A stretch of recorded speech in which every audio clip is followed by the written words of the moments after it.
The magic നോവലിലേക്ക് സ്വാഗതം. ഏട്ടത്തി part 9. മധു നോക്കുമ്പോൾ അമ്മയും സഹോദരിമാരും ലഗേജുകളുമായി പോകാൻ റെഡിയായി നിൽക്കുന്നു. ജ്യോതിയുടെ കയ്യിലുണ്ട് നീനു, കാർത്തിയുടെ വിരൽത്തുമ്പിൽ അനു. മധു വിളറിയ മട്ടി നിൽക്കുകയാണ്. എന്തു ചെയ്യണം? സൂസന്നയിൽ നിന്ന് ഇങ്ങനെ ഒരു നീക്കം പ്രതീക്ഷിച്ചതേയില്ല. സൂസന്നയുടെ മകൻ തിരിച്ചു വരുമെന്ന് മധു കരുതിയില്ല. വന്നാൽ ഇത്ര പെട്ടെന്ന് അതുണ്ടാകുമെന്നും കരുതിയില്ല. മധു എന്നോടൊപ്പം ഉണ്ടാകണം, എന്നും ഉണ്ടാകണം, ഒരിക്കലും പോകരുത്. പോയാ പിന്നെ ഈ സൂസന്ന ജീവനോടെ ഉണ്ടാവില്ല എന്ന് 100 തവണ ആണയിട്ട് പറഞ്ഞതാണവൾ. എന്നിട്ടോ ഇതാ അടിച്ചു പുറത്താക്കി വാതിൽ കൊട്ടി അടച്ചിരിക്കുന്നു. വാ മോനെ. കാർത്തി മധുവിന്റെ അരികിലേക്ക് വന്ന് തോളിൽ കൈയിട്ടു. നമുക്കൊരു വീടുണ്ടല്ലോ, പോകാം മോനെ. നീ വാടാ മധു, രാജേശ്വരിയും പറഞ്ഞു.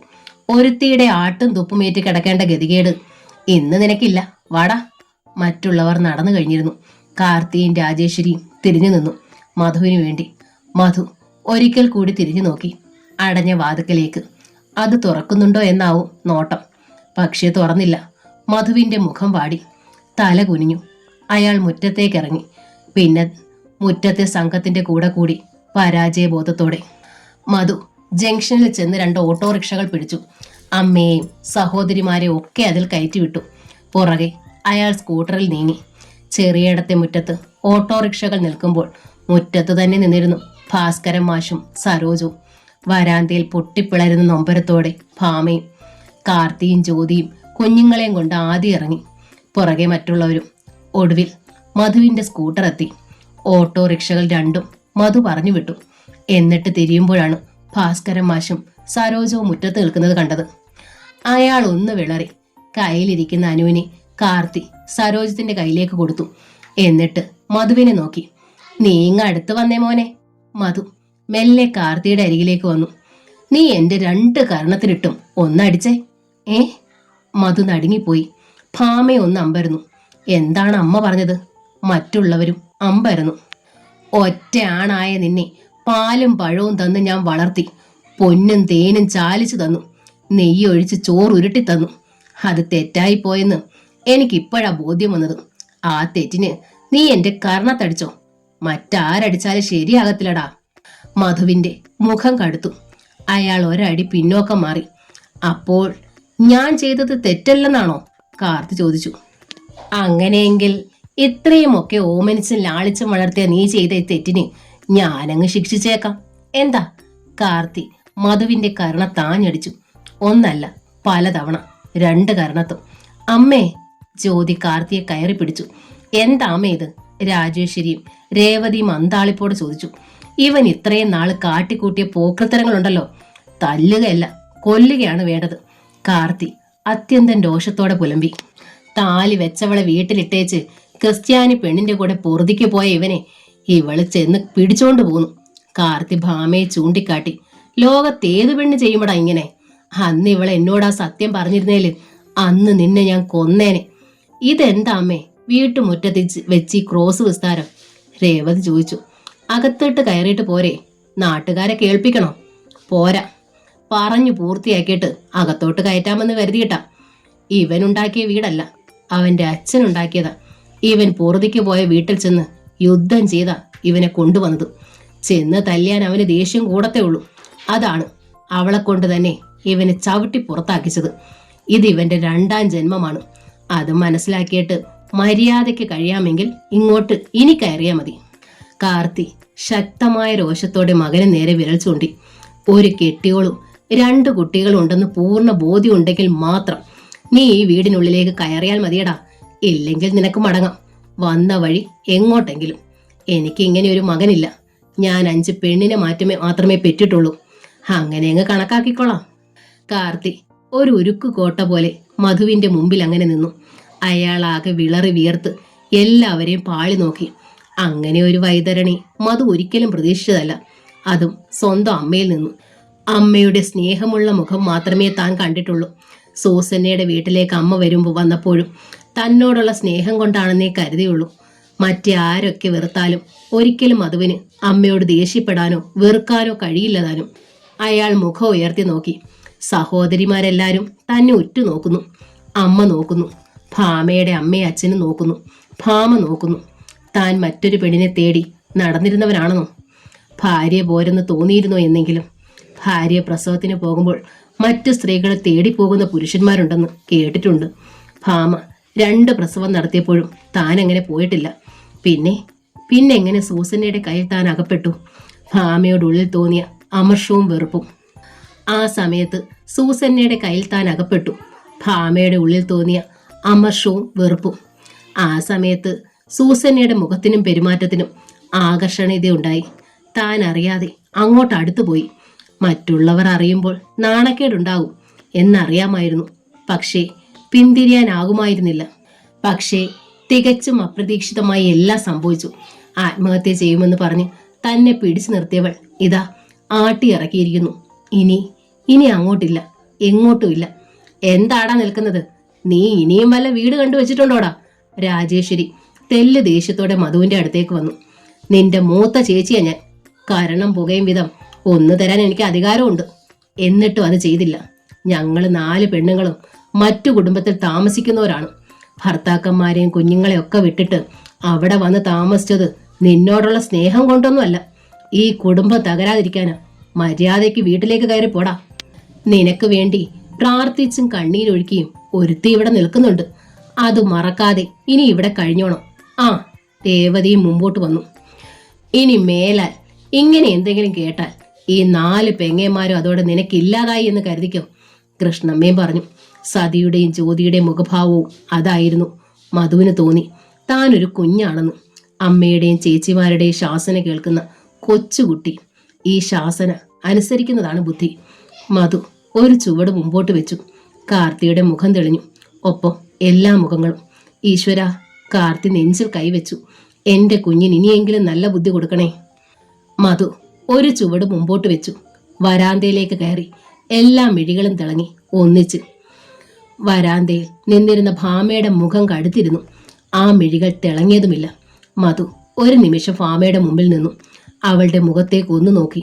അടുത്ത നിമിഷം അകത്തേക്ക് പോകാൻ പാത നീക്കി. നിൽക്ക്. ഭാമ ശബ്ദം വളരെ താഴ്ത്തിയാണ് പറഞ്ഞത്. എങ്കിലും മധു ഒന്ന് ഞെട്ടി നിന്നു. ഒപ്പം മറ്റുള്ളവർ അമ്പരപ്പോടെ ഭാമയെ നോക്കി. ഇത്രയും ദിവസം അന്യ ഒരു സ്ത്രീയോടൊപ്പം കഴിഞ്ഞിട്ട് വരികയല്ലേ?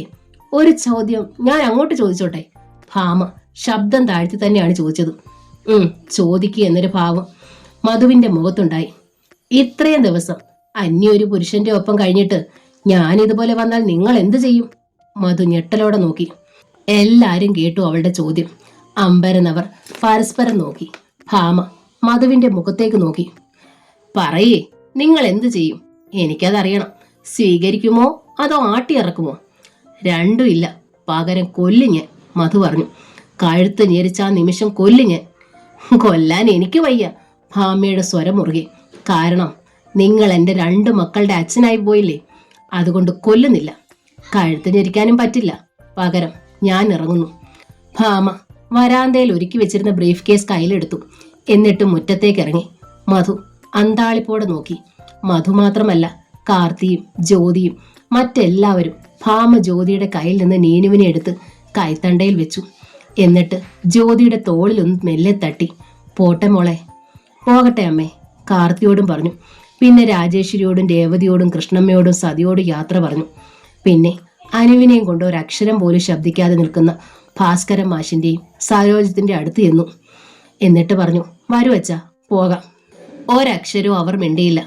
പുറത്തു പോകുന്ന വേഷത്തിൽ തന്നെയായിരുന്നു അവർ. ഭാമയ്ക്കൊപ്പം അവർ നീങ്ങി. നിൽക്കടി അവിടെ, കാർത്തി രോഷത്തോടെ വിളിച്ചു പറഞ്ഞു. ഭാമ നിന്നു. ഇതിനാണോടി നീ ഞങ്ങളെ കൊണ്ട് ഇതൊക്കെ ചെയ്യിച്ചത്? കാർത്തി ചോദിച്ചു. അതെ, വീട്ടിലൊരു പണിയില്ലാഞ്ഞിട്ടല്ല ഞങ്ങളും എല്ലാറ്റിനും കൂട്ടുന്നത്. നീ പറഞ്ഞിട്ടാ. രേവതിയും ഭാമയ്ക്ക് നേരെ വന്നു. എനിക്കറിയാം, എല്ലാവരും എന്നെ സഹായിച്ചു. ഞാൻ പറഞ്ഞതൊക്കെ കേട്ടു. എന്നോടുള്ള സ്നേഹം കൊണ്ടാണെന്നും അറിയാം. ഞാൻ കാരണം അകന്നുപോയ സഹോദരനെ നിങ്ങൾക്ക് തിരിച്ചു കിട്ടിയല്ലോ. അമ്മയുടെ മകൻ തിരിച്ചു വന്നില്ലേ? എന്റെ ലക്ഷ്യം അതുമാത്രമായിരുന്നു. ഇനി ഞാനിവിടെ നിൽക്കില്ല, ഭാമ പറഞ്ഞു. ഭാമേട്ടത്തി. ജ്യോതി ഭാമയുടെ മുമ്പിൽ വന്നു നിന്നു. അവളുടെ തോളിൽ പിടിച്ചു. ഇന്നോളം ഞാൻ ഭാമേട്ടത്തിക്ക് കൂട്ടു നിന്നിട്ടേ ഉള്ളൂ, സ്നേഹിച്ചിട്ടേ ഉള്ളൂ. പക്ഷെ ഇപ്പോൾ പറയുകയാണ്, ഇത് ശരിയല്ല, ഒട്ടും ശരിയല്ല. എന്താ ശരികേട്? ആ പറഞ്ഞത് ഭാസ്കരൻ മാഷാണ്. 10 ദിവസം കഴിഞ്ഞാൽ ഇനി ഇവന് മറ്റൊരു പെണ്ണിനോട് ഭ്രമം തോന്നിയാലോ? ഇവനങ്ങ് പോകില്ലേ? 2 കുഞ്ഞുങ്ങളെയും പക്ഷേ ഭാമേ നീ കാർത്തി എന്തോ പറയാൻ ശ്രമിച്ചു. ഭാമ ഇടയിൽ കയറി, വേണ്ടമ്മേ, ഇനി അത് പറയണ്ട. ഏച്ച് കെട്ടിയാൽ മുഴച്ചിരിക്കും. ഞാൻ വഴി മാറുന്നു. അമ്മ മകനെ കൊണ്ട് മറ്റൊരു വിവാഹം കഴിപ്പിക്കുക. അവൾ ആൺകുഞ്ഞിനെ മാത്രം പ്രസവിക്കുന്നവളാണോ എന്ന് പരിശോധിച്ചിട്ടായാൽ നന്ന്. ഭാമ നടന്നു. 2 അടി നടന്നിട്ട് അവൾ തിരിഞ്ഞു നിന്നു. വൈകുന്നേരം വരുമെന്ന് അറിയിച്ചതുകൊണ്ട് ആഹാരം എല്ലാവർക്കും വേണ്ടി ഉണ്ടാക്കിയിട്ടുണ്ട്. ആരും പട്ടിണി ഇരിക്കേണ്ട, കഴിച്ചിട്ടേ കിടക്കാവൂ. ഭാമ എല്ലാരും ഒന്നുകൂടി നോക്കി. പിന്നെ താൻ വന്നു കയറി ആ വീടിനെ ഒന്ന് നോക്കി. എന്നിട്ട് ഗേറ്റിങ്കലേക്ക് നടന്നു.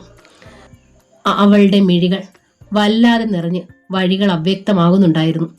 ഒരു തുള്ളി കണ്ണീർ നീനുവിന്റെ ദേഹത്തേക്ക് വീണു. പിന്നാലെ അനുവിനെയും കൊണ്ട് നീങ്ങുന്ന ഭാസ്കരൻ മാഷിനും സരോജത്തിനും ഒതുക്കാനായില്ല സങ്കടം. മുറ്റത്ത് നിൽക്കുന്ന എല്ലാവരിലും ഒരു സ്തംഭനാവസ്ഥ പടർന്നു കഴിഞ്ഞിരുന്നു. ഭാമ ഉണ്ടാക്കി വെച്ചിട്ട് പോയ ആഹാരം അതേപടി ഇരുന്നു. ആരും ഒന്നും കഴിച്ചില്ല. ഭാമയുടെ നീക്കം ഇങ്ങനെ ഒന്നാകുമെന്ന് ആരും പ്രതീക്ഷിച്ചതുമില്ല. പ്രതീക്ഷിക്കാത്തത് സംഭവിച്ചതിന്റെ തകർച്ചയിലാണ് എല്ലാവരും. രാത്രി വരാന്തയിൽ തന്നെയിരുന്ന് പരസ്പരം സങ്കടം പറയുകയാണ് എല്ലാവരും. മധു മാത്രം അകത്ത് മുറിയിൽ കിടന്നു. അപ്പോഴാണ് ഒരു പോലീസ് ജീപ്പ് പാഞ്ഞു വന്ന് ചെറിയിടത്തെ മുറ്റത്ത് നിന്നത്. SI ജയറാമും കോൺസ്റ്റബിൾ സോമനും അതിൽ നിന്ന് ചാടിയിറങ്ങി. എല്ലാവരും എഴുന്നേറ്റു. SI ജയറാം വരാന്തയിൽ കയറി. മധു എവിടെ? SI കനത്ത സ്വരത്തിൽ ചോദിച്ചു. എന്താ സാറേ? കാർത്തി വെപ്രാളപ്പെട്ടു. അവനെ വിളിക്ക്, പറയാം. മധു, രാജേശ്വരി അകത്തേക്ക് നോക്കി വിളിച്ചു. അപ്പോഴേക്കും ജീപ്പിന്റെ ശബ്ദം കേട്ട് മധു വരാന്തയിലേക്ക് വന്നു കഴിഞ്ഞിരുന്നു. You are under arrest, SI പറഞ്ഞു. മധു ഞെട്ടിപ്പോയി. മധു മാത്രമല്ല, എല്ലാവരും. എന്താ സാറേ, എന്തു പറ്റി? അറസ്റ്റ് ചെയ്യാൻ ഇവൻ എന്ത് കുറ്റമാ സാറേ ചെയ്തത്? കൃഷ്ണമ്മ ചോദിച്ചു. ആ സൂസന്നെ കൊല്ലപ്പെട്ടിരിക്കുന്നു. കൊന്നത് ഇവനാണെന്ന് തെളിവുണ്ട്. എന്റെ ദൈവങ്ങളെ, ഇടി വെട്ടിയതുപോലെ നിന്നുപോയി എല്ലാവരും. സൂസന്നെ കൊല്ലപ്പെട്ടെന്നോ? മധു മാത്രമല്ല, കാർത്തിയും പെൺമക്കളും ഒരുപോലെ സ്തബ്ധരായി നിന്നു. അല്പം മുമ്പ് ജീവനോടെ കണ്ടിട്ട് പോന്നതാണ്. ഇത്ര പെട്ടെന്ന് എന്ത് സംഭവിച്ചു? നീ ഓഫീസിൽ പോയിട്ട് ആ വീട്ടിൽ വന്നിരുന്നില്ലേടാ? SI ജയറാം മധുവിന്റെ ഷർട്ടിൽ കൂട്ടിപ്പിടിച്ചു. അതെ സാർ. പിന്നെ നീ എന്തിനാടാ ഇങ്ങോട്ട് പോകുന്നത്? പ്രത്യേകിച്ച് ഭാര്യ അവിടെ കൊല്ലപ്പെട്ട് കിടക്കുമ്പോൾ. അയ്യോ സാറേ, കാർത്തി തിടുക്കത്തിലിടയിൽ കയറി. അവൾ ഇവന്റെ ഭാര്യയല്ല, ഇവന്റെ ഭാര്യ ഇവിടെയാണ് സാറേ. ജയറാം കാർത്തി അടിമുടിയൊന്ന് നോക്കി. തള്ള കൊള്ളാലോ, ആ സ്ത്രീ ഇവന്റെ ഭാര്യയാണെന്ന് കഴിഞ്ഞ ദിവസം നിങ്ങൾ തന്നെയല്ലേ പറഞ്ഞത്? കാർത്തി വെള്ളം വിഴുങ്ങിപ്പോയി. പക്ഷേ താല കെട്ടിക്കൊണ്ടുവരുന്ന ഭാര്യ ഇവിടെയാ സാറേ, കാർത്തി പറഞ്ഞൊപ്പിച്ചു. അവിടെ അപ്പോൾ സെറ്റപ്പ് ആയിരുന്നു അല്ലേ? തള്ള കൂട്ടിനും. കൊള്ളാവുന്ന കുടുംബം. ആകട്ടെ, എവിടെ താലി കെട്ടിയ ഭാര്യ? അവളെ വിളിക്ക്, ചോദിക്കട്ടെ. കാർത്തി വീണ്ടും വെട്ടിലായി. അവൾ ഇവിടെ ഇല്ല സാറേ. ഇല്ലേ? പിന്നെ ഇവിടെ ഉണ്ടെന്ന് പറഞ്ഞതോ? ജയറാമിന് പെട്ടെന്ന് ദേഷ്യം ഇരട്ടിച്ചു. ഞങ്ങൾ വന്നപ്പോ അവള് പോയി സാറേ. ഓഹോ. ജയറാമിന്റെ മുഖം ഒന്ന് വക്രിച്ചു. കുടുംബം ഒന്നടങ്കം കള്ളക്കഥകൾ പറയുന്നു. ജയറാം ജീപ്പിന് നേർക്ക് നോക്കി. അന്ന ജോസഫ്? Yes sir. ജീപ്പിനുള്ളിൽ നിന്ന് 2 വനിതാ കോൺസ്റ്റബിൾമാർ ഇറങ്ങി. അന്ന ജോസഫും റോഷ്നി. ഇവളുമാരെ എല്ലാം പിടിച്ച് വണ്ടിക്കുള്ളിൽ കയറ്റി, ജയറാം പറഞ്ഞു. അയ്യോ സാറേ. ഒരു കൂട്ട നിലവിളിയായിരുന്നു. ചെറിയടത്ത് കുടുംബം ഒന്നാകെ പോലീസ് ജീപ്പിലായി. അയൽക്കാർക്കതൊരു കാഴ്ചയായി. ജീപ്പ് നീങ്ങി. പോലീസ് സ്റ്റേഷന്റെ മുറ്റത്ത് വണ്ടി നിന്നു. മധുവും കാർത്തിയും ആദ്യം ഇറങ്ങി. പുറകെ രാജേശ്വരി മുതൽ ജ്യോതി വരെ എല്ലാവരും ആകെ കിടുങ്ങിയിരുന്നു. പ്രത്യേകിച്ചും ജ്യോതി. രാത്രിയിൽ പോലീസ് സ്റ്റേഷനിലൊക്കെ കഴിഞ്ഞ പെണ്ണെന്ന് പേര് കേട്ടാൽ ഭാവി പോയില്ലേ? കാർത്തിക് അത് ഓർത്തിട്ട് തല കറങ്ങി. മുറ്റത്തു നിന്നും അകത്തേക്ക് ജയറാമിന്റെ കൂടെ മധു ആദ്യം കയറി. പിന്നാലെ റോഷ്നിയുടെയും അന്ന ജോസഫിന്റെയും കൂടെ കാർത്തിയും പെൺമക്കളും. പെട്ടെന്ന് അവർ നിന്നുപോയി. പ്രത്യേകിച്ചും നടുക്കത്തോടെ കൃഷ്ണമ്മ. കാരണം അന്തം വിട്ട മട്ടിൽ മുമ്പിൽ അംബുജാക്ഷന് നൈറ്റ് ഡ്യൂട്ടി ആയിരുന്നു. അതുകൊണ്ട് സന്ധ്യയ്ക്ക് മുമ്പ് നടന്നതൊന്നും അയാൾ അറിഞ്ഞതേയില്ല. അപ്രതീക്ഷിതമായി കൃഷ്ണമ്മയും വീട്ടുകാരെയും സ്റ്റേഷനിൽ കണ്ടപ്പോൾ അംബുജാക്ഷൻ അന്താളിച്ചു പോയി. ജിമ്മിയുമായി വീണ്ടും പ്രശ്നമുണ്ടായോ? എന്താടി? അംബുജാക്ഷൻ കൃഷ്ണമ്മയെ നേരിട്ടു. ഭർത്താവ് ജോലി ചെയ്യുന്ന സ്റ്റേഷനിൽ കുറ്റവാളിയായി ഭാര്യ വരിക. ഭർത്താവ് അറിയാതെ. കൃഷ്ണമ്മയ്ക്ക് തല കറങ്ങി. എന്താണ് സാർ? അംബുജാക്ഷൻ SIയുടെ അടുത്തേക്ക് നീങ്ങി. എന്താ പ്രശ്നം? ഓ, കാര്യമായിട്ടൊന്നുമില്ലടോ. ഇവരെല്ലാം കൂടെ ചേർന്ന് ആ സൂസനെ അങ്ങ് കൊന്നു, അത്രേ ഉള്ളൂ. അംബുജാക്ഷന്റെ കണ്ണു തള്ളി. അയ്യോ സാറേ, ഞങ്ങൾ ആരെയും കൊന്നിട്ടില്ല സാറേ, രാജേശ്വരി പറഞ്ഞു. പിന്നെ നിങ്ങൾ എന്തിനാണ് ആ വീട്ടിൽ പോയതെന്ന് ജയറാം കയർത്തു. ഇവനെ ഇവള് വശീകരിച്ചു വെച്ചിരിക്കുവായിരുന്നു സാറേ, അതൊന്ന് ചോദിക്കാൻ പോയതാ. ഓഹോ, ചോദ്യവും പറച്ചിലും ഒക്കെ കഴിഞ്ഞപ്പോൾ അവളെ തട്ടിക്കളഞ്ഞേച്ച് എല്ലാരും കൂടി സ്ഥലം വിട്ടു അല്ലേ? അങ്ങനെയല്ല സാർ, രേവതി ഇടയിൽ കയറി. പിന്നെ എങ്ങനെയാണ്? തട്ടിക്കളയാൻ ആളെ ഏർപ്പാടാക്കിയിട്ട് പോന്നു? അയ്യോ അല്ല സാർ. പിന്നെ ഇത്ര പെട്ടെന്ന് നിങ്ങൾ എല്ലാരും കൂടി എന്തിന് അവിടെ നിന്ന് പോന്നു? അത് പറയും. ഞങ്ങളെ അവള് തല്ലി ഇറക്കി വിട്ടതാ സാറേ. ഞങ്ങള് പോരുമ്പോ സൂസന്നയും മകനും അവിടെ ഉണ്ടായിരുന്നു, കാർത്തി പറഞ്ഞു. പിന്നെ ആ സ്ത്രീയെ കൊന്നതാരാ? സാർ, മധുവാണ് പറഞ്ഞത്. സൂസന്നയോട് ദേഷ്യവും പകയുള്ള ഒരേ ഒരു കൂട്ടർ അവളുടെ മരിച്ചുപോയ ഭർത്താവിന്റെ വീട്ടുകാരാണ്. ജയറാമിന്റെ നെറ്റിച്ചുളിഞ്ഞു. ഭർത്താവിന്റെ ശേഷിച്ച സ്വത്തും വീടും സൂസനെ കൈവശപ്പെടുത്തി എന്ന് പറഞ്ഞ് ആ വീട്ടുകാർ എന്നും സൂസനെ ശല്യപ്പെടുത്തിയിരുന്നു. ആ ജിമ്മി വളരെ മോശമായിട്ടാണ് സൂസനയോട് പെരുമാറിയിരുന്നത്. നീ പിന്നെ നല്ലതായിട്ടാണോ അവളോട് പെരുമാറിയിരുന്നത്? താലി കെട്ടാതെ അവളുടെ വീട്ടിൽ അതിക്രമിച്ച് കയറി താമസിച്ചവനല്ലേ നീ? ഇമ്മോറൽ ട്രാഫിക്കിന് കൂടി കേസ് ചാർജ് ചെയ്യാം, വേണോടാ? സർ, കൊല്ലാൻ തക്ക വൈരാഗ്യം അവനേ ഉള്ളൂ എന്നാണ് പറഞ്ഞത്. ഫ്ലാഷ് മിന്നിയതുപോലെ SI ജയരാമൻ പെട്ടെന്ന് ഓർത്തു. ജിമ്മിയെ ഇന്ന് ഉച്ചയ്ക്ക് ശേഷം കോടതിയിൽ നിന്ന് ജാമ്യത്തിൽ വിട്ടിരുന്നു. അവനാണോ കൊലയ്ക്ക് പിന്നിൽ? മോനെ അംബുജാക്ഷ, കാർത്തിക് കരഞ്ഞുകൊണ്ട് അംബുജാക്ഷനെ നോക്കി. ഞങ്ങൾ മനസ്സിൽ പോലും അവളെ കൊല്ലണോന്ന് വിചാരിച്ചിട്ടില്ലടാ. അംബുജാക്ഷൻ രോഷത്തോടെ തെല്ലിട നിന്നിട്ട് SIയുടെ അടുത്തേക്ക് ചെന്ന് എന്തോ ശബ്ദം താഴ്ത്തി പറഞ്ഞു. എല്ലാവരെയും താക്കിയതുപോലെ നോക്കിയിട്ട് ജയറാം അംബുജാക്ഷന്റെ കൂടെ അടുത്ത റൂമിലേക്ക് നീങ്ങി. സാർ, ആ സ്ത്രീയുമായി അളിയൻ അല്പം അടുപ്പത്തിലായിരുന്നു. അവിടെ താമസിച്ചുകൊണ്ട് അളിയനെ വീണ്ടെടുക്കണമെന്ന് പറഞ്ഞാണ് ഇവർ പോയത്. ഇനിയിപ്പോ വീണ്ടെടുക്കുന്ന എന്തിനാ? കൊന്നിട്ടിരിക്കുമല്ലേ അവളെ? നോ സാർ, ഇവരാരും അങ്ങനെ ചെയ്യില്ല സാർ. തന്റെ വൈഫും വീട്ടുകാരും ആയതുകൊണ്ടാണോ? അതല്ല സാർ, പെട്ടെന്ന് ഇവർ സ്ഥലം വിട്ടത് തന്നെ എല്ലാവർക്കും തന്നെ സംശയമാണ് സാർ. ഇവർ തെറ്റുകാരായാലും അല്ലെങ്കിലും ഈ രാത്രിയിൽ സ്ത്രീകളെ ഇവിടെ നിർത്തരുത് സാർ, അംബുജാക്ഷിനെ യാചിച്ചു. ജയറാം ഒന്ന് പാളി നോക്കി. സാർ ആവശ്യപ്പെടുമ്പോൾ ഞാൻ ഇവരെ ഇവിടെ എത്തിച്ചോളാം സാർ, പ്ലീസ്, ജയറാം ആലോചിച്ചു. 5-6 സ്ത്രീകളെ ഇവിടെ താമസിപ്പിക്കാനുള്ള സൗകര്യവും ഇല്ല. ശരി, തന്റെ റിസ്കിൽ വിടുന്നു, അറിയാലോ തനിക്കെന്നെ. ഉവ്വ് സാർ, പക്ഷേ അവനെ വിടില്ല. അംബുജാക്ഷൻ മറുപടി പറഞ്ഞില്ല. തിരിച്ചിറങ്ങി വന്നു മധുവിനെ ഒഴിച്ചു ബാക്കി എല്ലാവരെയും അയാൾ മുറ്റത്തേക്ക് നയിച്ചു. വണ്ടി കയറ്, അയാൾ കൽപ്പിച്ചു. അയ്യോ എന്റെ മോൻ, കാർത്തി സ്റ്റേഷനിലേക്ക് തിരിച്ചു കയറാൻ ശ്രമിച്ചു. മിണ്ടരുത്, അംബുജാക്ഷൻ രോഷത്തോടെ കാർത്തിയെ പിടിച്ച് വണ്ടിക്കുള്ളിൽ കയറ്റി. വണ്ടി ചെറിയടത്തെ മുറ്റത്ത് നിന്നു. ഇറങ്ങ്. എല്ലാരും ഇറങ്ങി. അംബുജാക്ഷൻ കൃഷ്ണമ്മയുടെ അടുത്തേക്ക് ചെന്നു. എന്നിട്ട് രൂക്ഷമായി പറഞ്ഞു, കുറ്റവും വിചാരണയും ശിക്ഷയൊക്കെ കഴിഞ്ഞു. ഇവിടെ തന്നെ താമസിച്ചോ. മേലാൽ ഇങ്ങനെ ഒരു ഭർത്താവ് ഉണ്ടെന്ന് പറഞ്ഞ് അങ്ങോട്ട് പോരണ്ട. പറഞ്ഞിട്ട് അംബുജാക്ഷൻ വണ്ടി വിട്ടു. അയ്യോ എന്റെ മക്കള്! കൃഷ്ണമ്മ ബോധം കെട്ട് താഴെ. വീണ്ടും ചെറിയടത്ത് കൂട്ട നിലവിളി ഉയർന്നു.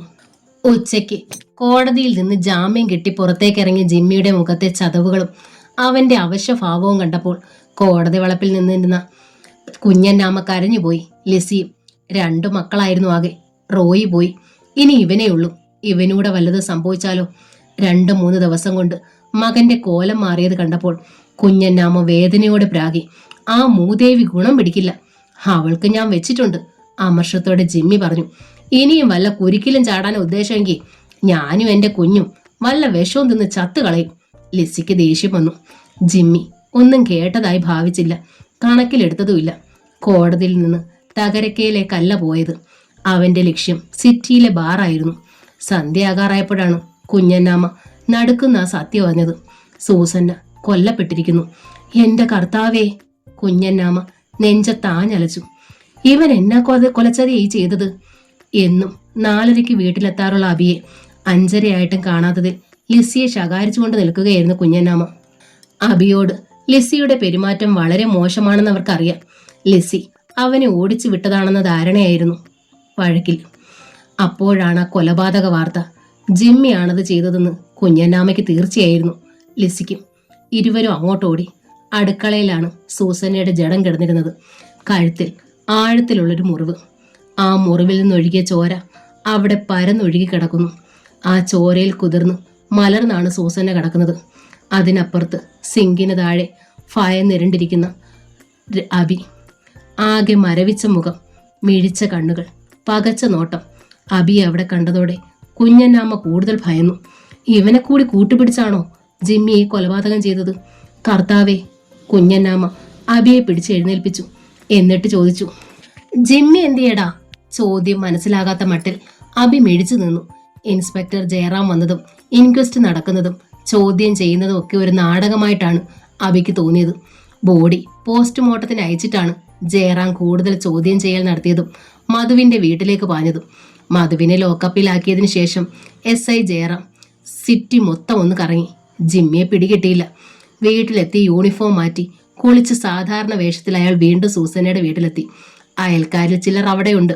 കുഞ്ഞന്നാമയും ലിസിയും ഉണ്ട്, അബിയും. സൂസനയുടെ കൊല നടക്കുമ്പോൾ ആ വീട്ടിൽ വേറെ ഉണ്ടായിരുന്ന ഏക മനുഷ്യജീവിയാണ് അബി. ഭയന്നും വിരണ്ടും കരഞ്ഞും മരവിപ്പ് ബാധിച്ച മട്ടിലാണ് അവന്റെ ഇരിപ്പ്. രാത്രിയിൽ ജയറാം എത്തിയത് അബിയെ ചോദ്യം ചെയ്യാൻ തന്നെയായിരുന്നു. അതുകൊണ്ടാണ് വേഷം മാറ്റിയതും. മധുവിനെയും ജിമ്മിയെയും ജയറാം സംശയിക്കുന്നു. കൂടുതൽ സംശയം ജിമ്മിയാണ്. അബിയുടെ മൊഴി കൂടി കേട്ടാലേ ഒരു തീരുമാനത്തിലെത്താനും കൊലയാളിയെ ശരിയായി കൈകാര്യം ചെയ്യാനും ആവും. അബിയുടെ അരികിലിരുന്ന് വളരെ ശബ്ദം താഴ്ത്തി ഏറ്റവും സൗമ്യമായ സ്വരത്തിൽ ജയറാം അവനോട് അവന്റെ മമ്മിയുടെ മരണത്തെക്കുറിച്ച് സംസാരിച്ചു. കുഞ്ഞന്നാമ്മയും ലിസിയും ആകെ ഭയന്നു. ഇൻസ്പെക്ടറോട് അബി എല്ലാം പറഞ്ഞു കൊടുക്കുമോ? എന്റെ പൊന്നുമോനെ, പറയല്ലേ, അപ്പാപ്പന് ഒറ്റ കൊടുക്കല്ലേ. കുഞ്ഞന്നാമ്മ കൈക്രിയ കാട്ടി. ജയറാം കാണാതെ ലിസി എന്തൊക്കെയോ ആംഗ്യം കാട്ടി. അബി പക്ഷേ രണ്ടും ശ്രദ്ധിച്ചില്ല. ജയറാം ശ്രദ്ധിച്ചു. നിങ്ങൾ രണ്ടാളും പുറത്തു പോകണം, ജയറാം ഗൗരവത്തിൽ പറഞ്ഞു. കുഞ്ഞന്നാമ്മയും ലിസിയും പരുങ്ങലോടെ മുറുക്കി പുറത്തേക്കിറങ്ങി. പറയുമോനെ, ജയറാം അബിയോട് നല്ലൊരു സുഹൃത്തെന്ന മട്ടിൽ ചോദിച്ചു. അബിയുടെ മമ്മിയുടെ കൊലയാളി നമുക്ക് കണ്ടെത്തണ്ടേ? അബി മെല്ലെ മുഖമുയർത്തി. വേണമെന്നൊരു ഭാവം അവന്റെ മുഖത്തു നിന്നും SI ജയറാം വായിച്ചു. അബി ഇവിടെ മമ്മിയുടെ കൂടെ ഉണ്ടായിരുന്നില്ലേ? അബിയുടെ കണ്ണുകൾ നിറഞ്ഞു. അബി കണ്ടോ മമ്മിയെ കൊന്നയാളെ? അവന്റെ കണ്ണുകൾ പൊട്ടിയൊഴുകി. അവൻ കണ്ടു എന്ന് ജയറാമിന് മനസ്സിലായി. പറയൂ, ആരാണത്? അബി വിതുമ്പലടക്കാൻ പാടുപെട്ടു. പറയൂ കുട്ടി, ഒന്നും പേടിക്കണ്ട മോനെ, ആരും ഒന്നും ചെയ്യില്ല. ഒക്കെ ഈ അങ്കിൾ നോക്കിക്കോളാം. പറയൂ, ആരാണവൻ? ഉദ്വേഗത്തോടെ ജയറാം അബിയുടെ കയ്യിൽ പിടിച്ചു. അബി പറയാനായിട്ടെന്നോണം വായി തുറന്നു. പക്ഷേ ശക്തമായൊരു തേക്കം അവന്റെ ശബ്ദത്തെ ഞെരിച്ചു. പറയൂ അബി, അബിയുടെ മമ്മിയെ കൊന്നതാരാണ്? മധുവോ അതോ അബിയുടെ ജിമ്മി പാപ്പനോ? അത് അബിയുടെ തൊണ്ടയിൽ നിന്നൊരു കുഞ്ഞു ശബ്ദം പുറപ്പെട്ടു. പറയൂ അബി, ഇവിടെ മറ്റാരും കേൾക്കാനില്ല, ഈ അങ്കിൾ മാത്രമേ ഉള്ളൂ. ജയറാം അബിയുടെ അരികിലേക്ക് കൂടുതൽ ചേർന്നിരുന്നു. അവനെ തൊട്ട് തലോടി. കൂടുതൽ സ്നേഹത്തോടെ അവന്റെ മുഖത്തേക്ക് നോക്കി. പറയൂ, ആരാ? ആ മധുവാണോ അതോ? എനിക്കറിയില്ലെങ്കിൽ. അബി വിമ്മി പൊട്ടി. അറിയില്ലേ? അബി കണ്ടു എന്ന് പറഞ്ഞട്ടോ. ജയറാമിന് അമ്പരപ്പായി. ഞാൻ കണ്ടതാ, പക്ഷേ പുറകുവശമാണ് കണ്ടത്. പുറകുവശമോ? ജയറാം അമ്പരന്നു. ഞാൻ ഓടി വരുമ്പോ അയാൾ ഒറ്റ ഓട്ടം. അപ്പോൾ അബി മമ്മിയുടെ കൂടെ ഇല്ലായിരുന്നോ? മമ്മി അടുക്കളയിലായിരുന്നു. എന്നോട് പറഞ്ഞു പോയിരുന്ന് പഠിച്ചോളാൻ. ഞാൻ എൻ്റെ ബുക്ക് എടുക്കാൻ പോന്നു. പറയൂ. പഠിക്കാൻ തുടങ്ങിയപ്പോഴാണ് അബിയുടെ ഏക്കൽ ശക്തമായിട്ട് ഉയർന്നു. അതിനിടയിൽ വാക്കുകൾ തെറിച്ചു. മമ്മി അയ്യോന്ന് കരഞ്ഞു. ഞാൻ ഓടിച്ചെല്ലുമ്പോൾ ഒരാൾ വാതുക്കലൂടെ ഓടിപ്പോകുന്ന ആളെ ഒട്ടും മനസ്സിലായില്ലേ? ഞാൻ നോക്കിയില്ല. അതെന്താ? മമ്മി താഴെ വീണ് ഉറക്കെ കരയുകയായിരുന്നു. മമ്മിയുടെ കഴുത്തേന്ന് ഒരുപാട് ചോര വന്നു. ഞാൻ മമ്മിയെ ചെന്ന് പിടിച്ചു. ആരാണിങ്ങനെ ചെയ്തതെന്ന് മമ്മി പറഞ്ഞില്ലേ? അബി നിഷേധാർത്ഥത്തിൽ തലയാട്ടി. എന്നിട്ട് അബി ആൾക്കാരെ വിളിച്ചു കൂട്ടിയോ? മമ്മിയുടെ കരച്ചിൽ കേട്ട് എല്ലാവരും വന്നു. ആശുപത്രി കൊണ്ടുപോകാന്ന് പറഞ്ഞു. പക്ഷെ അപ്പോഴേക്കും അബി വീണ്ടും കരഞ്ഞു. മോനൊന്ന് ഓർക്കാൻ ശ്രമിച്ചേ. ഓടിപ്പോയവനെ എവിടെയെങ്കിലും വെച്ച് കണ്ട പരിചയം ഉണ്ടോന്നു? അബി മിണ്ടിയില്ല. എന്ത് വേഷമായിരുന്നു അയാൾ ധരിച്ചത്? പാൻസും ഷർട്ടും. എന്തായിരുന്നു പാൻസിന്റെ ഷർട്ടിന്റെ നിറം? ഷർട്ടിന്റെ നിറം നീലയായിരുന്നു. പാൻസിന്റെ ഓർക്കുന്നില്ല. ഷർട്ടിന്റെ നിറം നീല. ജയറാം പെട്ടെന്ന് ഓർത്തു. മധുവിനെ കസ്റ്റഡിയിലെടുത്തപ്പോൾ അയാൾ ധരിച്ചിരുന്ന ഷർട്ടിന്റെ നിറം നീലയായിരുന്നു. പക്ഷേ ഇന്ന് ഉച്ചയ്ക്ക് കോടതിയിൽ നിന്ന് ജാമ്യം എടുത്ത് ജിമ്മി ധരിച്ചിരുന്നതും ഏതാണ്ട് നീല ഷർട്ട് തന്നെ. ആകെ കൺഫ്യൂഷനായി ജയറാം അബിയെ നോക്കി. അബി സത്യമേ പറയാവൂ. വൈകുന്നേരം അബിയുടെ ജിമ്മി പാപ്പൻ ഇവിടെ വന്നില്ലേ? അബിയുടെ കണ്ണുകളൊന്ന് ചെറുതായി. ഒരു പരുങ്ങൽ ജയറാം ആ മുഖത്ത് കണ്ടു. വന്നിരുന്നു അല്ലേ? ജയറാം എടുത്തു ചോദിച്ചു. അബി സമ്മതിച്ചു. അയാളല്ലേ അബിയുടെ മമ്മിയെ? ജിമ്മി പാപ്പൻ മമ്മിയുമായി വഴക്കുണ്ടാക്കി, എന്നിട്ട് പോയി. ജിമ്മി ഇവിടെ വന്ന് വഴക്കുണ്ടാക്കുമ്പോൾ മധുവും വീട്ടുകാരും ഇവിടെ ഉണ്ടായിരുന്നോ? അബിയുടെ മിഴികൾ രോഷം കൊണ്ട് തീക്ഷ്ണങ്ങളായി. മുഖത്ത് രോഷം പടർന്നു. എങ്കിലും അവൻ പറഞ്ഞു, പോയി, അതിനു മുമ്പേ പോയി. ഇവരിൽ രണ്ടുപേരിൽ ആരെങ്കിലും പോയിട്ട് വന്ന് അബിയുടെ മമ്മിയെ കൊന്നതാണെങ്കിലോ? അബി വീണ്ടും കരച്ചിലായി. പുറത്തേക്ക് ഓടിപ്പോകുന്ന ആളുടെ പുറംഭാഗം അബി കണ്ടതല്ലേ? അവരിൽ ആരായിരിക്കും അത്? അബിക്ക് തീർച്ച പറയാനാകുന്നില്ല. ഇനി പുറത്തുനിന്ന് വന്ന വല്ല കള്ളന്മാരും ആയിരിക്കുമോ? അബി അപ്പോഴും ജയറാമിനെ മിഴിച്ചു നോക്കി. പണമോ ആഭരണങ്ങളോ മോഷ്ടിക്കാൻ കയറിയ കള്ളന്മാർക്കും ചില അവസരത്തിൽ ഒരാളെ കൊല്ലേണ്ടതായി വരും. അബിക്ക് അതിന് മറുപടി പറയാൻ അറിയില്ലായിരുന്നു.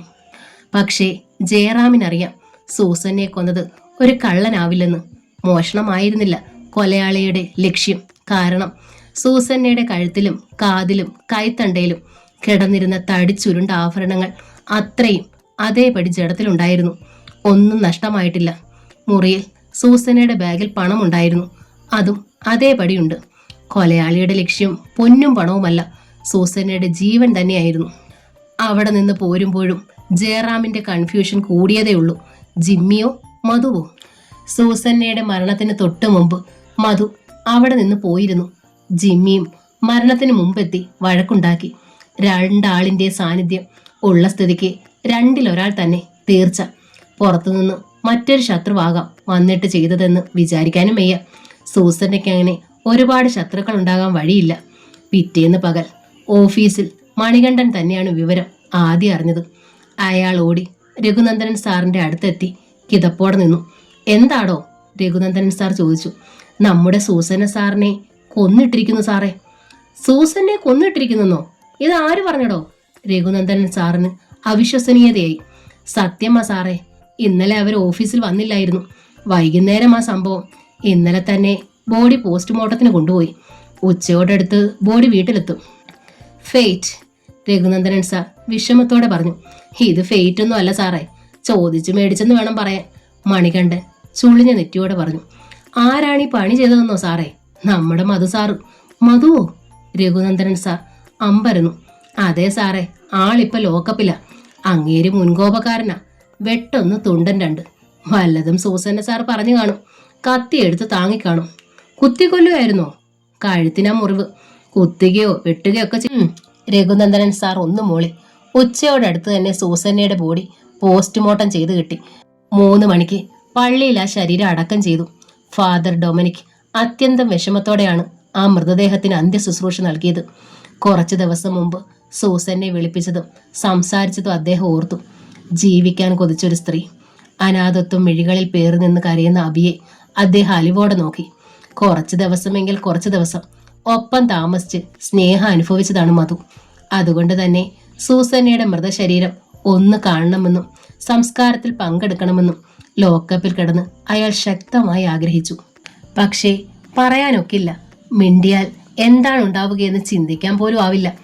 അംബുജാക്ഷൻ അളിയനുള്ളത് കൊണ്ട് ഇതുവരെ കാര്യമായ ചോദ്യം ചെയ്യലും ദേഹോപദ്രവവും ഉണ്ടായിട്ടില്ല എന്ന് കരുതി SIയുടെ സ്വഭാവം എപ്പോഴാണ് മാറുകയെന്ന് പറയാനും വയ്യ. എന്നതാ മധു നീ ചെയ്തേ? ശാസന പോലെ അംബുജാക്ഷൻ ചോദിച്ചു. കഴിഞ്ഞ ദിവസമാ നിന്റെ പുതിയ കഥകളൊക്കെ അറിഞ്ഞത്. കൃഷ്ണമ്മ കാല് പിടിച്ചിട്ടാ ഞാനെന്ന് നിനക്ക് അനുകൂലമായി നിന്നതും. മധുവിന്റെ മുഖം കുനിഞ്ഞു. നന്നാകുമെങ്കിൽ ഞാനായി തടസ്സം നിൽക്കുന്നില്ലെന്ന് മാത്രം കരുതി. തടസ്സം നിന്നാൽ പിന്നെ നിന്റെ പെങ്ങൾ എനിക്ക് സ്വൈര്യം തരില്ല. അതൊന്ന് കൂട്ടിക്കോ. പക്ഷേ നീ അത് ഇത്രത്തോളം എത്തിക്കുമെന്ന് ഞാൻ കരുതിയില്ല. നീ ഇപ്പോൾ എന്നെയാണ് ആകെ നാറ്റിച്ചത്. കൊലപാതകയായ അളിയൻ ലോക്കപ്പിൽ. പോരെ അഭിമാനിക്കാൻ. മധുവിന് ഒരു മറുപടി ഉണ്ടായിരുന്നില്ല. കൂടെ കിടന്നേച്ച് അവളുടെ കഴുത്തിൽ കത്തികയറ്റാൻ നിനക്ക് എങ്ങനെ തോന്നിയടാ? അംബുജാക്ഷൻ പരിഹസിച്ചു. അളിയ ഞാൻ.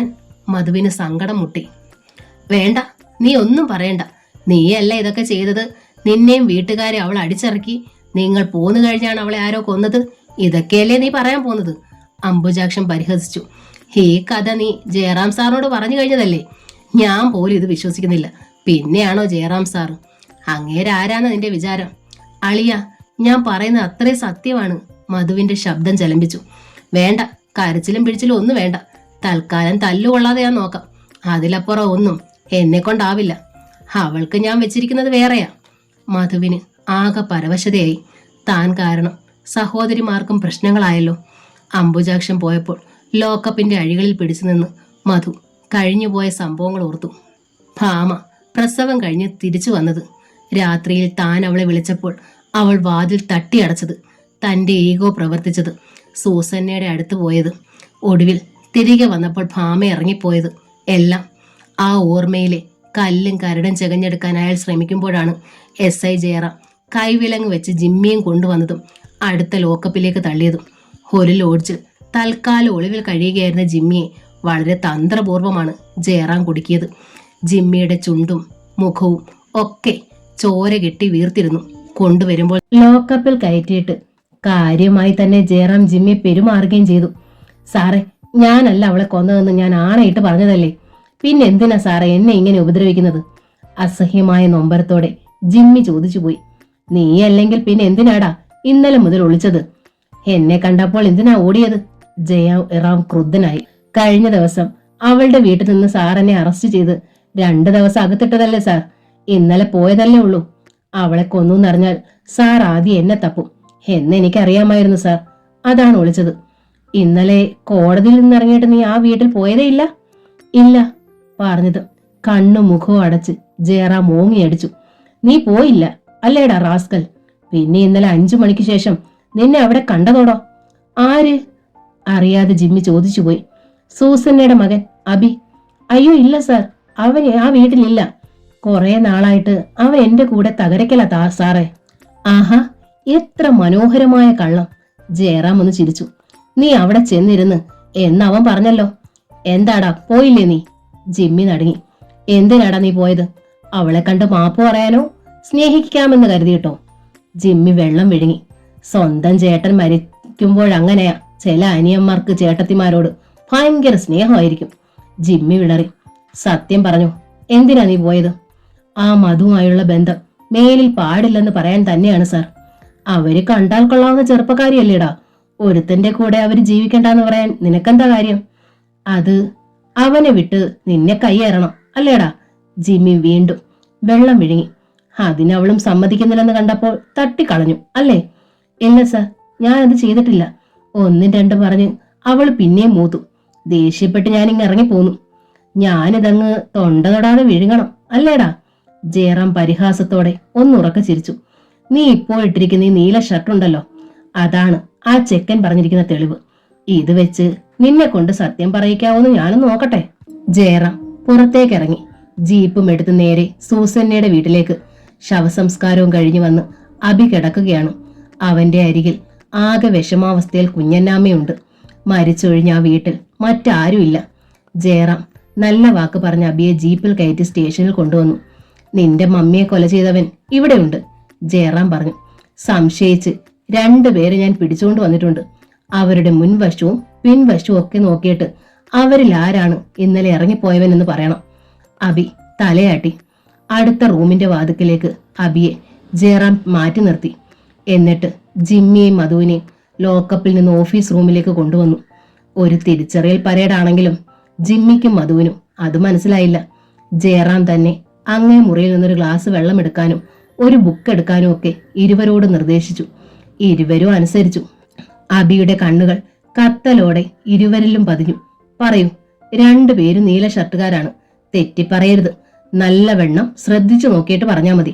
നിന്റെ ഒരു വാക്കുകൊണ്ട് ഒരു ജീവിതം കുടുങ്ങാനും നശിക്കാനും പോവുകയാണ്. അതുകൊണ്ട് സൂക്ഷിച്ചു നോക്കിയിട്ട് പറയൂ, നീ ആരെയാണ് കണ്ടത്? അബിയുടെ കത്തുന്ന കണ്ണുകളിൽ മധുവിലൊന്ന് തങ്ങി നിന്നു. പിന്നെ ജിമ്മിയിലും. അവന്റെ വിരൽ പക്ഷെ ചൂണ്ടപ്പെട്ട് നിന്നത് മധുവിന്റെ നേരെയായിരുന്നു. അയാളാണ്, അബി പറഞ്ഞു. ഇൻസ്പെക്ടർ ജയറാം പോലും ഞെട്ടിപ്പോയി. മധുവോ സൂസന്നെ കൊന്നത്? അബി, ഒന്നുകൂടി നോക്ക്. ഇരുവരെ നീ ശ്രദ്ധിച്ചു നോക്ക്. ഒരിക്കലും തെറ്റിപ്പറയരുത്. വെറുതെ ഊഹം വെച്ച് പറയരുത്.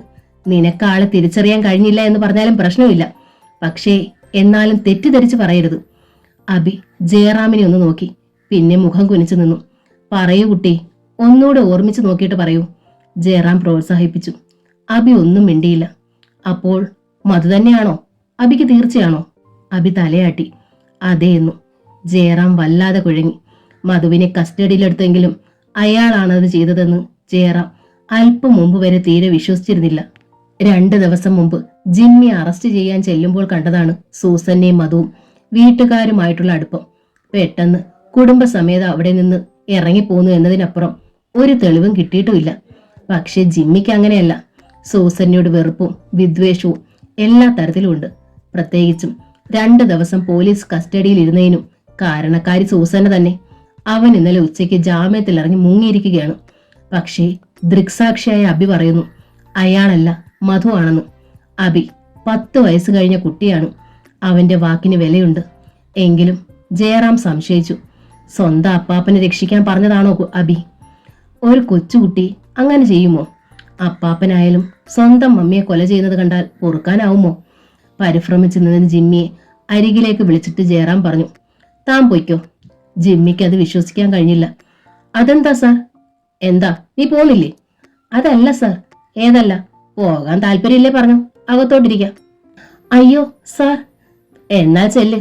അവിശ്വസനീയതയുടെ ആണെങ്കിലും ജിമ്മി പോകാൻ തിരിയുമ്പോഴാണ് നടുക്കത്തോടെ കണ്ടത് ജയറാമിന് പിന്നിൽ അബി. എന്താണ് ഇവൻ ഇവിടെ? സർ, അബി. ജിമ്മി അബിയുടെ അടുത്തേക്ക് വന്നു. ഇവനെ കൂടി കൊണ്ടുപോയിക്കോ.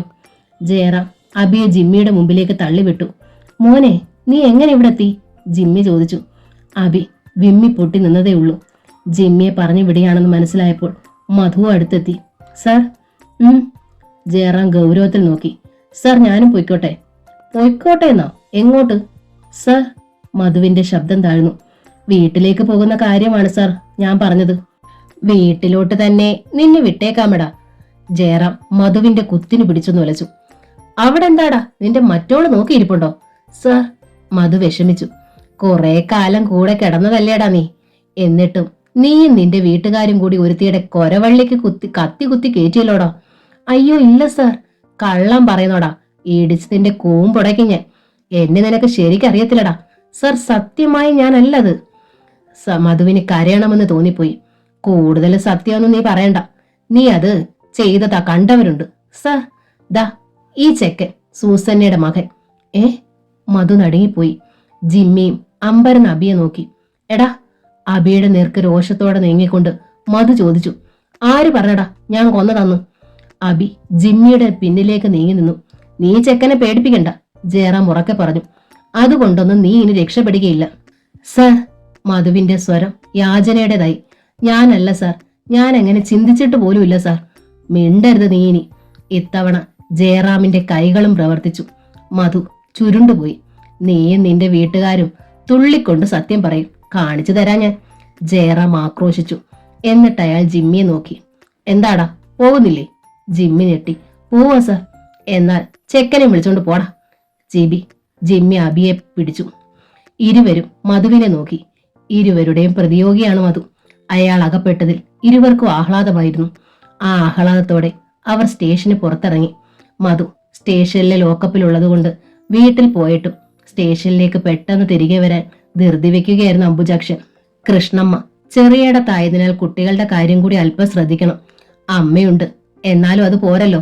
അതിനിടയിലാണ് ഫോൺ. അംബുജാക്ഷൻ അറ്റൻഡ് ചെയ്തു. എടോ, ഇത് ഞാനാ. സ്റ്റേഷന് പുറത്തുനിന്ന് വിളിക്കുക. ഒരു സീരിയസ് പ്രശ്നമുണ്ട്. കോൺസ്റ്റബിൾ സോമന്റെ ശബ്ദം. എന്താടോ? തന്റെ അളിയൻ അത്ര പാവൊന്നുമല്ല. എന്താടോ താൻ കാര്യം പറയും. എടോ, അയാളാടോ ആ സ്ത്രീയെ തട്ടിക്കളഞ്ഞത്? ആ സ്ത്രീയുടെ മകൻ ദൃക്സാക്ഷിയാ. അവനിപ്പ ജിമ്മിയുടെ കൂടെ പോയതേ ഉള്ളൂ. തന്റെ അളിയനെ ജയറാം സാർ ചോദ്യം ചെയ്തോണ്ടിരിക്കുക. എന്നിട്ടെന്താ? അത് കഴിഞ്ഞാൽ നേരെ അളിയന്റെ വീട്ടിലോട്ടായിരിക്കും. അവിടെയുള്ളവരെ മൊത്തം തൂത്തു പറക്കും. അറിയാലോ സാറിന്റെ തനി സ്വഭാവം. എന്തേലും ചെയ്യുന്നെങ്കിൽ ഇപ്പൊ ചെയ്തോ. തന്റെ വൈഫോടെ ഉള്ളത് കൊണ്ട് പറഞ്ഞതാ. അംബുജാക്ഷൻ പകച്ചപടി നിൽപ്പാണ്. എന്തെങ്കിലും ഉടൻ ചെയ്തേ മതിയാകൂ. അയാൾ റിസീവർ വെച്ചു. പിന്നെ ധൃതിയിൽ വഴിയിലേക്ക് ഇറങ്ങി. ഒരു ടാക്സി എടുത്തു. നേരെ ചെറിയിടത്തേക്ക് എത്തി. അവിടെ ഊണും ഉറക്കവുമില്ലാത്ത മട്ടിലാണ് എല്ലാവരും. മധു ലോക്കപ്പിൽ കൊലക്കുറ്റം ചാർത്തപ്പെട്ട് കിടക്കുന്നു. അതിലുപരിയാണ് കൃഷ്ണമ്മയോട് അംബുജാക്ഷൻ ദേഷ്യപ്പെട്ടു പോയതിലുള്ള വിഷമം. മക്കളെ കാണണം. അംബുജാക്ഷനോട് ക്ഷമ ചോദിച്ച് മാപ്പ് പറയണം. അല്ലാതെ കൃഷ്ണമ്മയ്ക്ക് സമാധാനം കിട്ടുമോ? കൃഷ്ണമ്മയുടെ അവസ്ഥ കണ്ട് ആകെ ഭയന്നിരിക്കുകയാണ് രാജേശ്വരിയും രേവതിയും സതിയും ഒക്കെ. അപ്പോഴാണ് അംബുജാക്ഷന്റെ വരവ്. അയാളെ കണ്ടതോടെ കൃഷ്ണമ്മയ്ക്ക് ആശ്വാസമായി. ചേട്ടാ. കണ്ണീരും തുടച്ച് കൃഷ്ണമ്മ ഓടിയിറങ്ങി വന്നു. എവിടെ നടികള്? അംബുജാക്ഷൻ അത്യന്തം രോഷിച്ചോടെ ചോദിച്ചു. നടികളോ? അതെ, പുന്നാരാങ്ങള കണ്ണിൽ കണ്ടവളുടെ കൂടെ പൊറുക്കാൻ പോയപ്പോൾ വിഖ്യാത നാടകത്തിലൂടെ അവളെ തോൽപ്പിച്ച് അവനെ വീണ്ടെടുക്കാൻ വേഷം കെട്ടി അഭിനയിച്ച പ്രശസ്ത നടികളല്ലേ. അവാർഡിന്റെ കുറവുണ്ടായിരുന്നു, അതങ്ങ് തന്നേക്കാമെന്ന് കരുതി. അംബുജാക്ഷൻ കൈ നിവർത്തി കൃഷ്ണമ്മയുടെ കവിളത്തടിച്ചു. അംബുജാക്ഷ, കാർത്തി ഓടി വന്നു. എന്താടാ ഇത്? ഓ, അമ്മ നടി വന്നോ? വിളിക്ക് എല്ലാ മക്കൾ നടിമാരെയും. മനസ്സിലാകുന്ന ഭാഷയെ പറയടാ. നാടകം നടത്തിയിട്ട് വിജയിച്ചില്ലെന്ന് കണ്ടപ്പോൾ കൊല നടത്തിയിട്ട് ആങ്ങളെ രക്ഷിച്ച് പുന്നാര സഹോദരിമാരെ വിളിക്കേണ്ടതായി വന്നില്ല. അംബുജാക്ഷന്റെ ശബ്ദം കേട്ട് എല്ലാവരും പുറത്തേക്ക് വന്നു. വീട് പൂട്ടിയിട്ട് എല്ലാരും വേഗം വണ്ടിയിൽ കയറ്. എന്തിന്? രാജേശ്വരി ചോദിച്ചു. എന്നെ കൊണ്ടൊന്നും പറയിപ്പിക്കണ്ട ചേച്ചി, ചോദ്യോത്തരത്തിനുള്ള സമയമില്ല. വേഗം വണ്ടിയിൽ കയറാൻ പറഞ്ഞില്ലേ? എല്ലാവർക്കും മനസ്സിലായി കാര്യമായ എന്തോ പ്രശ്നമുണ്ടെന്നു. വീട് പൂട്ടി അവർ വണ്ടിയിൽ കയറി. കാർ നീങ്ങി. ഇനി ശബ്ദിക്കാനുള്ള ധൈര്യം കൃഷ്ണമ്മയ്ക്കില്ല. കാർത്തിയാണ് ധൈര്യം സംഭരിച്ച് അംബുജാക്ഷന് നേരിട്ടത്. മോനെ അംബുജാക്ഷ, നീ ഇനിയെങ്കിലും കാര്യം പറയടാ. എന്താ ഉണ്ടായേ? എന്താ ഉണ്ടായെന്നു ഞാൻ പറഞ്ഞിട്ട് വേണോ അറിയാൻ? എന്നോട് പോലും നിങ്ങൾ സത്യം പറഞ്ഞില്ല. എന്നതാടാ? കാർത്തി കണ്ണു മിഴിച്ചു. ആ സൂസന്നെ നിങ്ങൾ അമ്മയും മക്കളും കൂടി പ്ലാൻ ചെയ്ത് കൊന്നതാ, അതോ അബദ്ധത്തിൽ സംഭവിച്ചതോ? നീ എന്തൊക്കെ ഭ്രാന്താടാ പറയുന്നത്? ഭ്രാന്തൊന്നുമല്ല, ദൃക്സാക്ഷിയുണ്ട്. ആ സൂസന്നയുടെ മകൻ മധു കൊല്ലുന്നത് കണ്ടു എന്നവൻ പോലീസിൽ മൊഴി കൊടുത്തിട്ടുണ്ട്. നിങ്ങളെ പൊക്കാൻ ഏതു നിമിഷവും ആ SI എത്തും. ഇടിവെട്ടേറ്റതുപോലെയായി കാറിനുള്ളവരെല്ലാം. ആവശ്യമുള്ളപ്പോൾ ഹാജരാക്കാമെന്ന് സമ്മതിച്ചിട്ടാ കഴിഞ്ഞ ദിവസം നിങ്ങളെ എന്റെ കൂടെ വിട്ടു തന്നത്. അപ്പോൾ ഞങ്ങളെ പോലീസ് സ്റ്റേഷനിലേക്ക് കൊണ്ടുപോവാണോ? കൃഷ്ണമ്മ ചോദിച്ചു പെട്ടെന്ന്. അല്ല, കൊന്നുകളയാൻ. എന്താ ബുദ്ധിമുട്ടുണ്ടോ? അംബുജാക്ഷൻ കൃഷ്ണമ്മയ്ക്ക് നേരെ കലി തുള്ളി. ഹുണ്ടയിൽ പറഞ്ഞു, ഇവിടെ ഇറക്കി വിട്ടേക്കാം. ജ്യോതി കൃഷ്ണമ്മയെ തൊട്ടു. മിണ്ടണ്ട എന്നു. അല്പസമയം കഴിഞ്ഞപ്പോൾ കാർത്തി തന്നെ ധൈര്യപ്പെട്ടു. മോനെ, എങ്ങോട്ടാ നമ്മൾ പോകുന്നത്? ഈ നിമിഷം വരെ എനിക്കും അറിയത്തില്ല, അംബുജാക്ഷൻ പറഞ്ഞു. ആ വീട്ടിൽ നിന്നും മാറ്റുക എന്നതായിരുന്നു ആദ്യത്തെ ലക്ഷ്യം. ഇനിയൊരു ഷെൽട്ടർ കണ്ടുപിടിക്കണം. നിങ്ങൾക്ക് ജാമ്യത്തിന് ശ്രമിക്കണം. ജാമ്യം കിട്ടിയാൽ പിന്നെ ഭയപ്പെടാനില്ല, അംബുജാക്ഷൻ പറഞ്ഞു. എന്റെ അമ്മ വീടുണ്ട്, തൽക്കാലം അങ്ങോട്ട് പോകാമെന്നാ ഞാൻ കരുതുന്നത്. ജ്യോതി പെട്ടെന്ന് കാർത്തിയുടെ ചെവിയിൽ എന്തോ മന്ത്രിച്ചു. കാർത്തിക്കും പെട്ടെന്ന് തോന്നി അതാണ് നല്ലതെന്ന്. അവർ പറഞ്ഞു, വണ്ടി മുക്കാട്ടേക്ക് വിട് അംബുജാക്ഷ. അംബുജാക്ഷൻ തിരിഞ്ഞു നോക്കി. ഭാമയുടെ വീട്ടിലേക്ക്, കാർത്തി പറഞ്ഞു. ഭാമയുടെ വീട്ടിലേക്കോ? എന്തിന്? രാജേശ്വരി ചോദിച്ചു. അവള് ഇതിന് ഉത്തരവാദിയാ, കാർത്തി പറഞ്ഞു. ചെയ്തെന്നേ ഉള്ളൂ ഞാൻ. ശരിയാ, നമ്മളെ വിളിച്ചു വരുത്തിയതും ഭാമയാ, രേവതി പറഞ്ഞു. എന്നിട്ട് അവളങ്ങ് പൊടിയും തട്ടി പോയാൽ ഒക്കത്തില്ലല്ലോ. നിങ്ങളുമായുള്ള ബന്ധം ഉപേക്ഷിച്ചു പോയതല്ലേ അവള്? അംബുജാക്ഷൻ ചോദിച്ചു. ഉപേക്ഷിച്ചു പോയതാലും അല്ലെങ്കിലും അവൾ ഉണ്ടാക്കിയ പ്ലാനും പദ്ധതിയും നടപ്പിലാക്കിയതിന്റെ ഭവിഷ്യത്ത് ഫലം അവള് അനുഭവിക്കട്ടെ, കാർത്തി തീർത്തു പറഞ്ഞു. നീ വണ്ടി അങ്ങോട്ട് വിട അംബുജാക്ഷ. വണ്ടി മുക്കാട്ടേക്ക് നീങ്ങി. മുറ്റത്തുള്ള കിണറിനരികിൽ ഷീറ്റിട്ട് അതിൽ നീനുവിനെ കിടത്തി കുളിപ്പിക്കുകയാണ് ഭാമ. അനു മുറ്റത്ത് പന്തുരുട്ടിക്കൊണ്ട് ഓടുന്നു. അപ്പോഴാണ് കാർ വന്ന് മുറ്റത്ത് നിന്നത്. ഭാമ തലയുയർത്തി നോക്കി. കാർത്തിയും അംബുജാക്ഷനും ജ്യോതിയും രേവതിയും ഒക്കെ ഇറങ്ങുന്നത് കണ്ടപ്പോൾ ഭാമയുടെ മുഖം ഒന്ന് പ്രകാശിച്ചു. നെരിപ്പോട് പോലെ നേറിയിരുന്ന നെഞ്ചൊന്ന് കുളിർത്തു. എല്ലാവരും കൂടി യോജിച്ച് തന്നെയും കുഞ്ഞുങ്ങളെയും തിരിച്ചു വിളിക്കാൻ വന്നതാവും. പിണങ്ങിയിട്ടോ മനസ്സ് വെറുത്തിട്ടോ പോന്നതല്ല ഭാമ. അന്യ സ്ത്രീയുടെ കൂടെ ആഘോഷമായി താമസിച്ചിട്ട് അവൾ ആട്ടിയിറക്കുമ്പോൾ ദൈവത്തിന് തുല്യമെന്ന് പറഞ്ഞ് പാദസേവ ചെയ്യാൻ പഴയ കണ്ണകിയൊന്നുമല്ല ഭാമ എന്ന ഭാര്യ. കുറഞ്ഞ പക്ഷം ഭാര്യ എന്നവൾ ആരാണെന്നൊന്ന് ചിന്തിക്കാനെങ്കിലും ഉള്ളൊരവസരം കൊടുക്കണ്ടേ? വന്ന പാടെ അമ്മ തല്ലിയതല്ലേ മധുവേട്ടനെ? രാജേശ്വരി ചേച്ചിയും വഴക്കു പറഞ്ഞു. താൻ പോന്നതിന് ശേഷം എല്ലാരും കൂടി മധുവേട്ടനെ ശാസിക്കുകയും ഉപദേശിക്കുകയും ചെയ്തിട്ടുണ്ടാവും. ഒടുവിൽ തന്നെ തിരിച്ചു വിളിക്കാനുള്ള വരവാണിത്. ആഹ്ലാദം നുര പൊട്ടിയ ഭാവത്തിലാണ് ഭാമ എഴുന്നേറ്റത്. പക്ഷെ എല്ലാവരും ഇറങ്ങിയിട്ടും കാറിൽ മധുവിനെ കണ്ടില്ല. മാത്രമല്ല, വന്നവരുടെ മുഖങ്ങൾ വല്ലാതെ കരുവാളിച്ചിരിക്കുന്നു. കുഞ്ഞ് തറയിൽ കിടക്കുന്നത് പോലും മറന്ന് ഭാമ അവർക്കരികിലേക്ക് ഓടി വന്നു. അമ്മേ, ജ്യോതി, എന്താ? എന്തു പറ്റി? എന്താ എല്ലാരൂടെ വന്നത്? മധുവേട്ടൻ എന്തിയേ? എന്താ വരാഞ്ഞത്? ഭാമ പരിഭ്രമത്തോടെ ചോദിച്ചു. ജ്യോതി ഒറ്റ കരച്ചിൽ. ഭാമേട്ടത്തി. അവൾ ഭാമയെ കെട്ടിപ്പിടിച്ചു. അയ്യോ, എന്താണിത്? എന്നെ തീ തീറ്റിക്കാതെ കാര്യം പറയേ. മധുവേട്ടൻ എന്തിയേ? നിങ്ങൾ എന്തിനാ വന്നത്? പറയേ. കാർത്തികൻ കരച്ചിൽ പൊട്ടി. മറ്റുള്ളവർക്കും അംബുജാക്ഷനാണ് കാര്യം പറഞ്ഞത്. ആ സൂസന്ന കൊല്ലപ്പെട്ടതറിഞ്ഞില്ലേ? ഭാമ നടുങ്ങിപ്പോയി. സൂസന്ന കൊല്ലപ്പെട്ടെന്നോ? മധുവാണത് ചെയ്തതെന്ന് സൂസന്നയുടെ കുട്ടി മൊഴി കൊടുത്തു. മധുവിനെ അറസ്റ്റ് ചെയ്തു, ലോക്കപ്പിലാണ്. ഒരേങ്ങൽ ശബ്ദമുണ്ടായി ഭാമയിൽ നിന്ന്. അടുത്ത നിമിഷം അവൾ ബോധമറ്റ് നിലം പതിച്ചു. സംസാരം കേട്ട് ഇറങ്ങി വന്ന ഭാസ്കരൻ മാഷ് സരോജവും ഇടിവെട്ടേറ്റതുപോലെ നിന്നു.